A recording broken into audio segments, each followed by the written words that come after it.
little town. I grew up believing God keeps his eye on us all. Hi, my name is Kathy Dice. And you know, Holly truly is a magical place. Oh, not just the buildings or the things that have happened here that some of us remember growing up, but it's more than that. We'll see if you can figure that out at the end of our series. You know, for the next 4 weeks, I would like to invite you to come with me as we are going to be bringing you something very special. Not only are we going to peel back the pages of history and explore Holly's past, but we're going to show you just a little bit of what makes Holly the true heartbeat of pure Michigan. Our staff has dug all the way back to our beginning, back to a time where just existing was more than a goal. It was a way of life. Holly truly is an amazing place. It's dynamic, it changes, and through it all, well, it kind of stays the same. Like where we are now, cupcakes and kisses. You know, this used to be the township library. But you know, I don't remember the library ever smelling or tasting this good. You know what I mean? Sit back, relax, grab yourself a cup of coffee and join me as we look into the magic of Holly. Inside the Magic of Holly is brought to you in part by the Downtown Development Authority, since 1982, driving Holly into the future. And by the Village of Holly, Michigan, since 1865, your place to call home. The Vault, from your one-stop wedding arrangements to those special gatherings. The Vault in downtown Holly is your place to gather with friends and family. The Vault, 202 South Saginaw Street, Holly, Michigan. And by Cupcakes and Kisses, where they put the sweet in Home Sweet Home. Cupcakes and Kisses, 108 South Saginaw Street, Holly, Michigan. You know, a good magic trick has many layers. There's the setup and the flashy surface that we're all dazzled by. And then, of course, there's this thing called the reveal, where you actually see the trick and you wonder how it was done. I told you we would reveal what the real magic of Holly is, but before then, I think we need to set things up just a little. Like any good story, it's helpful to start from the beginning. But you know, sometimes there is no real beginning, or perhaps it's a little murky. But through it all, our writers have found a way to color in the picture and maybe clear the waters of that time so long ago, of where we all began. In 1830, there were many things taking place in the world. Some of you may remember that the KNIL, also known as the Royal Netherlands East Indies Army, was created on March 10th of that year. Or even that Charles Durant, first U.S. aeronaut, flies a balloon from Castle Garden, New York City to Perth Amboy, New Jersey on September 9th of this year. Who could forget that event, right? But what you may not remember is that through all of the mundane things happening in the world at this time, a hardy group of foragers were working on the future of what we know today as Holly, Michigan. Even in the face of insurmountable odds by today's standards, not only did they survive, but they actually flourished in unimaginable ways. In 1836, Alger built a log cabin in the area where Stiff's Mill Pond was. Today it's called Broad Street. But up until 1970, his house still stood peering out over what was once a slow-moving stream that became known as the Mill Pond. He and the others had dammed the Shiawassee River and constructed a sawmill, and a year later, a grist mill. This became the first business district. And you know what? They did it all by hand. Yep, horses and strong backs built this town we live in. And the dam still stands today. I wonder if they got paid. And before you knew it, they were the only mills in the area, and it didn't go unnoticed by some very eager people. From a mere chance meeting of souls came the flourishing, bustling burg of prosperity. Try for a minute if you can, and think of how things were back then. Back in the beginning, back to the very start that quietly exploded into where we live today.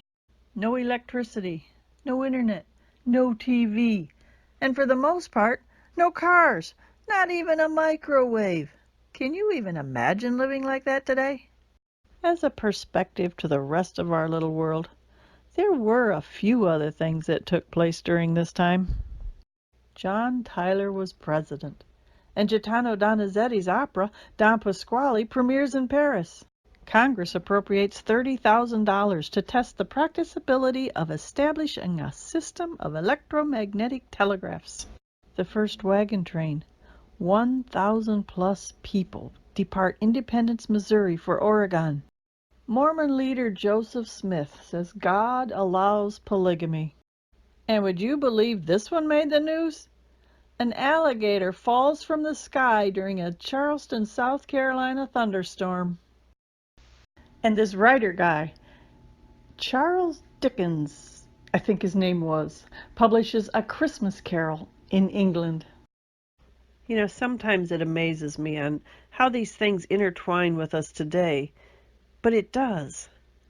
Okay, the alligator one threw me, but in the timeline, it is pretty amazing when you think of back then to the way we live now. 1830 to 1860 is kind of a gray area as far as information goes. Oh, yes, there are the marriages and the lineages, and of course, who was doing what with whom. I mean, we know that William and Sarah Gage were actually the first settlers to Holly in the year 1831.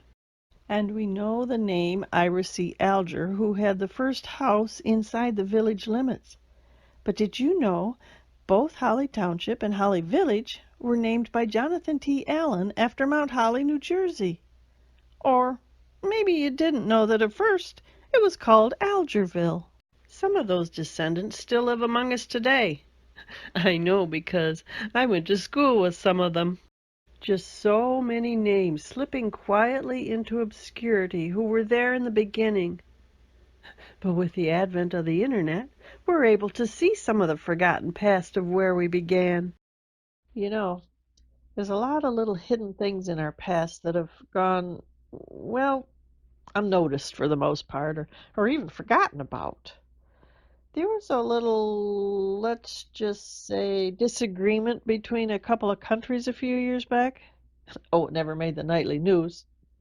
Of course, they didn't have the nightly news back then, did they? But, well, just a small incongruity, I'm told. It became known as the Patriot War. You see, it was a conflict along the Canada-United States border where bands of raiders attacked the British colony of Upper Canada more than a dozen times between December 1837 and December 1838.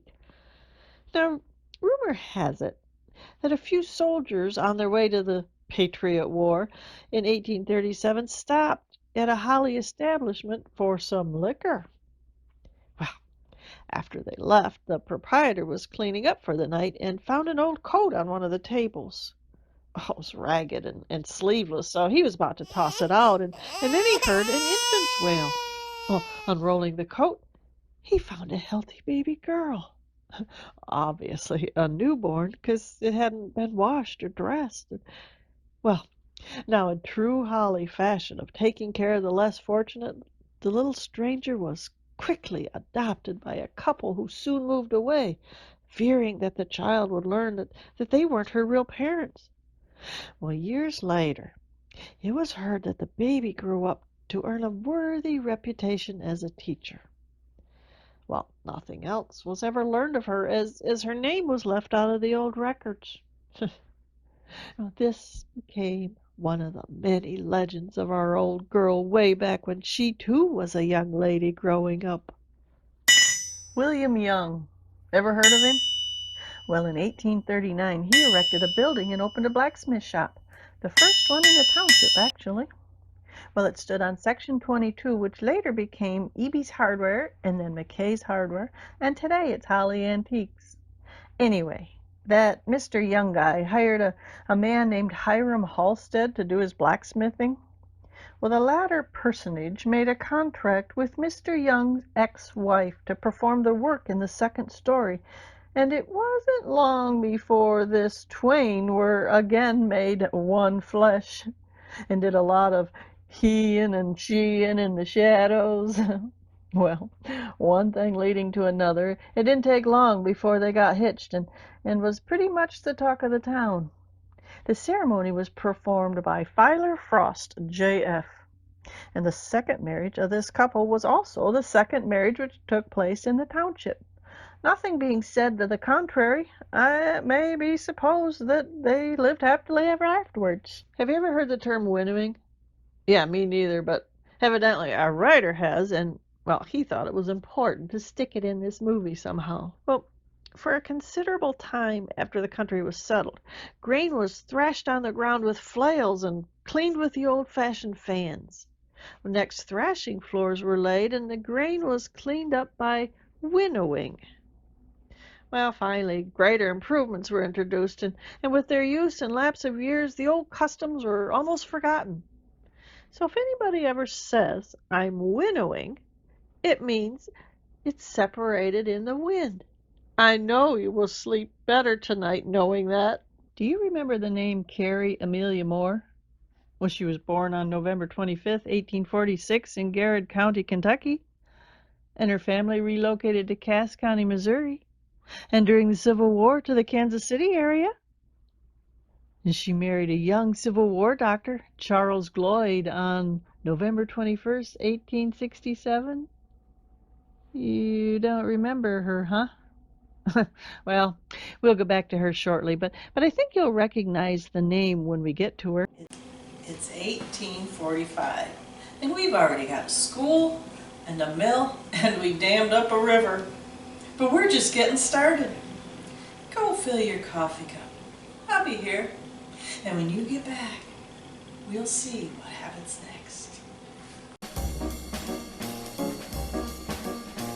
Oh yeah, warm, sweet cinnamon rolls, fresh brewed coffee, hot, fresh, all-natural cupcakes. Not to mention our world-famous carrot cake. Whether you're having a party or just need a break from the daily grind, letter L's at Cupcakes and Kisses show you how we put the sweet in Home Sweet Home.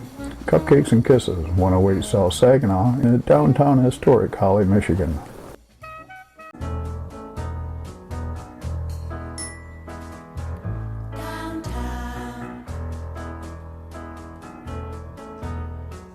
Since 1982, the Downtown Development Authority has made things happen behind the scenes. Things like Ladies' Night Out, holidays, and downtown beautification projects, and even the fireworks on the 4th of July. Developments we take for granted every day. The Downtown Development Authority, driving Holly into the future. From the sounds of a gruff old man scolding children for playing too loud, to the ghosts of Christmases past and present, you step back in time to a place far away and long ago, where handshakes meant something and smiles, well, speak for themselves. Holly Dickens Festival happens every year between Thanksgiving and Christmas in the historic downtown Holly, Michigan. The longest running one-of-a-kind in the USA, offers fun, excitement for the whole family. Holly Dickens Festival, Holly, Michigan. It's time to relax. It's time for friends and maybe something special. How about dinner? Better yet, how about dinner with special friends? Blackthorn Pub is a place to gather, relax, and enjoy some special time, where good food, good friends, and laughter is always on the menu. Blackthorn Pub, 105 South Saginaw Street in historic downtown Holly, Michigan. Vintage Industrial Uniques is not only Holly's 2016 Business of the Year, it's also your portal for one-of-a-kind custom vintage art, handmade by renowned artisan Jeremy.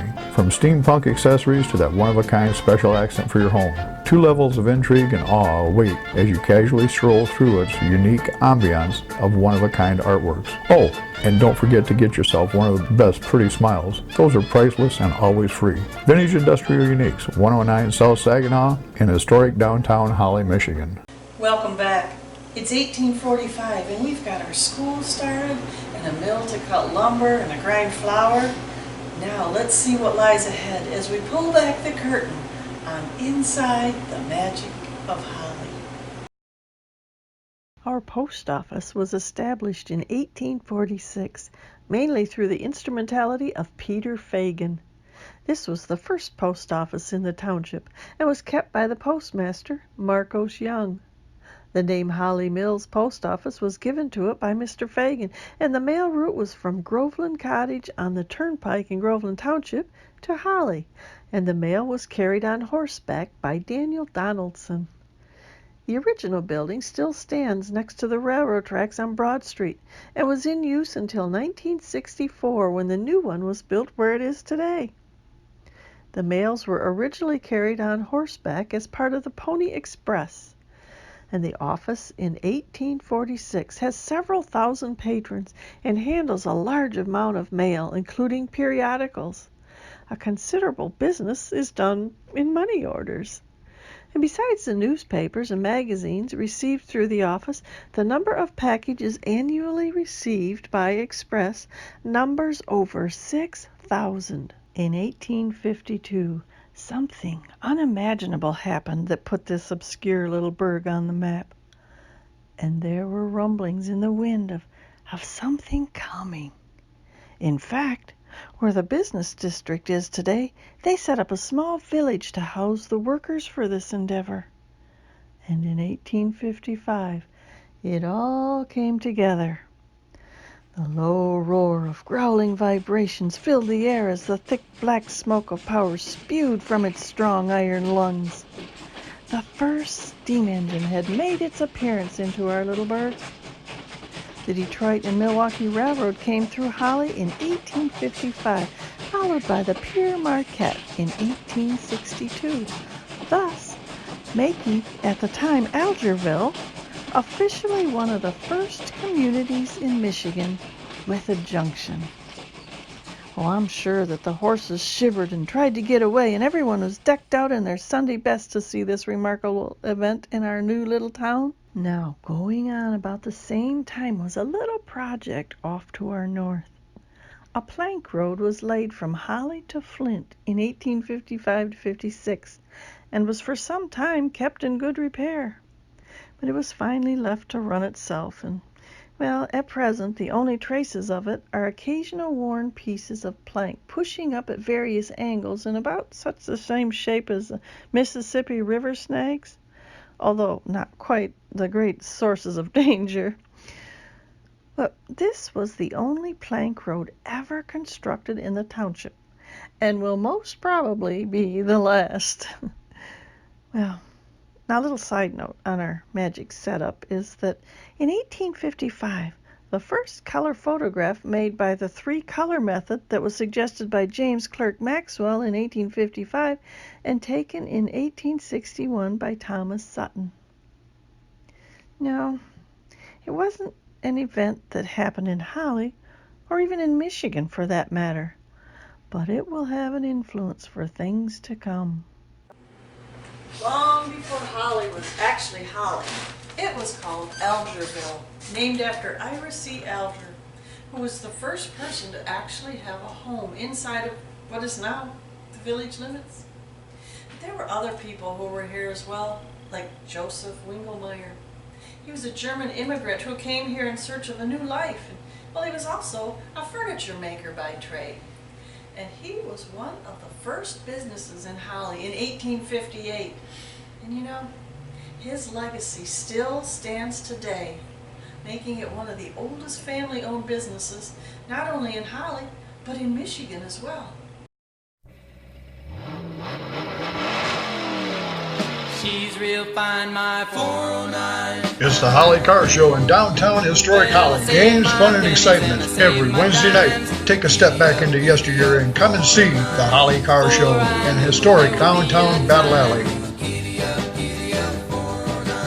When I would buy a brand new 409. For the best in Italian dining, from their world-famous pizza to the legendary full menu of enticing cuisine, Holly's own Red Devil is a favorite with locals and an actual must-stop destination to experience for our visitors. Friendly faces and filling smiles are always on the menu with fast service. Whether a lunchtime meeting or a family night out for good food, try our outdoor patio where you feel like you're on a picnic, but without the bugs. Red Devil Pizza, a destination since 1972. Located right on the corner of Saginaw and Broad Street in downtown historic Holly, Michigan.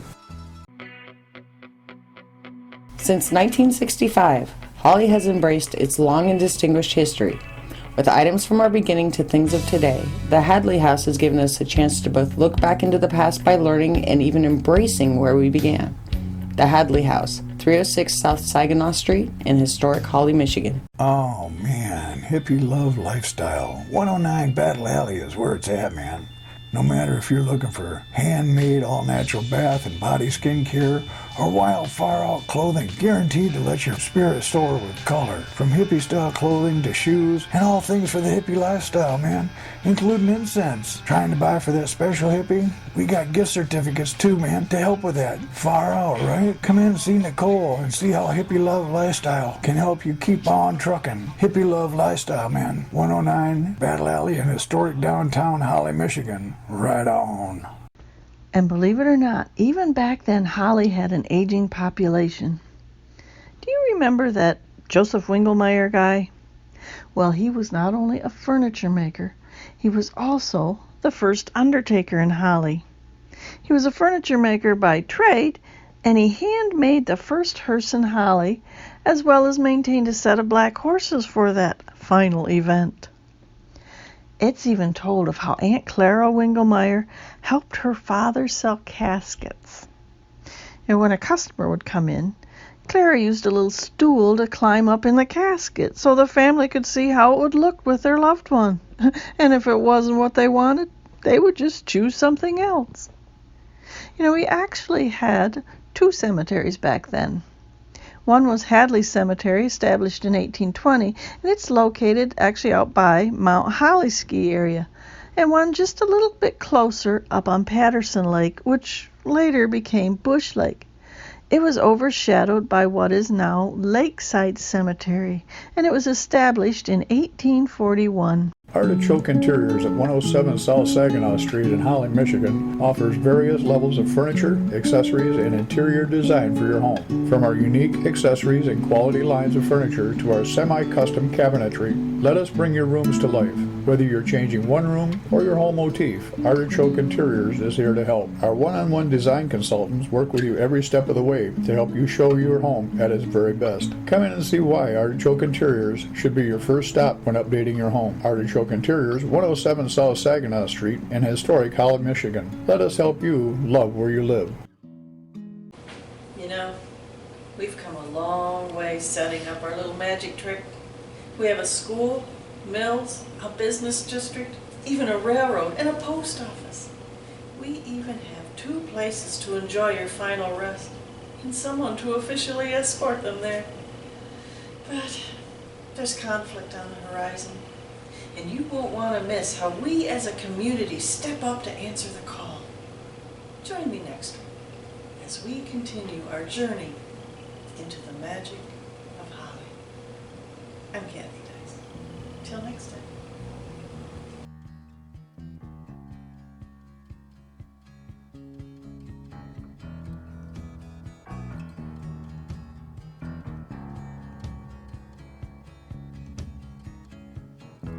In my little town, I grew up believing God keeps his eye on us all. And he used to lean upon me as I pledged allegiance to the wall. Lord, I recall my little town, coming home after school, flying my bike past the gates of the factories.